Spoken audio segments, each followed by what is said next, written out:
श्रीराम समर्थ. भवरोगापासून मुक्ततेचा उपाय सत्संगती व नामस्मरण.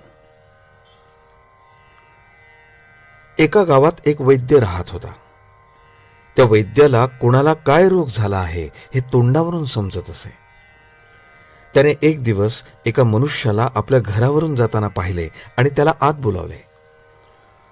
वैद्याने त्या माणसाला सांगितले की तुला एक भारी रोग झालाय, पण मी सांगतो ते औषध घे आणि मी सांगेन त्याप्रमाणे पथ्य पाळ, म्हणजे तुझा रोग बरा होईल. वैद्याने सांगितलेले औषध आणि पथ्य त्या मनुष्याने पाळले नसते तर त्यात त्या वैद्याचे काही नुकसान होते का? त्याप्रमाणेच संत लोक जे आपल्याला करायला सांगतात त्यात त्यांना स्वतःला काही मिळवायचे असते का? आपल्याला गुरु सांगत असतात, त्यांचे ऐकल्याने आपलाच फायदा होत असतो. ते आपल्याला भवरोग झाला आहे असे सांगतात आणि त्याकरता संत संग करा आणि नामात राहा म्हणून सांगत असतात. ते जे सांगतात ते स्वतः अनुभव घेऊनच सांगत असतात. औषध सोपे असले म्हणून त्यात गुण नाही असे म्हणून कसे चालेल?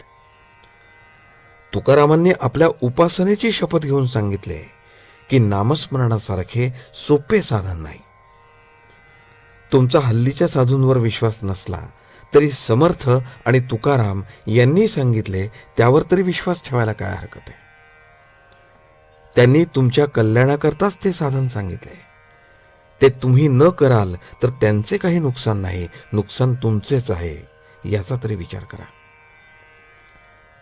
आपल्याला रोग झाला आहे अशी आपली अगोदर खात्री झाली पाहिजे, म्हणजे निम्मे काम झाले. आपल्याला रोग झाला आहे असे पक्के कळल्यावर आपण औषध घेण्याचे टाळणार नाही.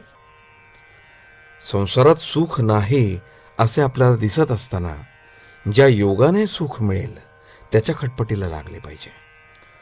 त्याकरता होईल तितके नामात राहण्याचा प्रयत्न करा, म्हणजे तुम्हाला खरे समाधान मिळेल. एका मनुष्याने 30 वर्ष मनापासून नोकरी केली. तो म्हणाला, भगवंताची पूजा आणि भक्ती कशी करावी हे मी नोकरीपासून शिकलो. त्याला विचारले ते कसे? तेव्हा त्याने उत्तर दिले, नोकरीमध्ये वरिष्ठांच्या मर्जीप्रमाणे वागावे लागते. तो जिथे बदली करेल तिथे आपल्याला जावे लागते. मग घरात अडचण असली तरी तिथे आपले काही चालत नाही, म्हणजे आपले पण बाजूला ठेवावे लागते. आता मी सेवानिवृत्त झाल्यावर मालक तेवढा बदलला. आता मी वरिष्ठाच्या ठिकाणी भगवंताला ठेवले. भगवंत हा श्रेष्ठ वरिष्ठ आहे, कारण तो माणसासारखा स्वार्थी नाही. तो अत्यंत निस्वार्थी असल्यामुळे माझ्या हिताचेच नेहमी घडवून आणतो. म्हणून मी आता अत्यंत आनंदात आहे. याचप्रमाणे प्रत्येक माणसाने आपल्या प्रपंचापासून परमार्थ करायला शिकले पाहिजे. हेच आपल्या जीविताचे सार आहे. आजचे बोधवचन. अनन्यतेशिवाय भगवंताची प्राप्ती नाही, त्यातच भक्ती जन्म पावते. जानकी जीवन स्मरण. जय जय राम.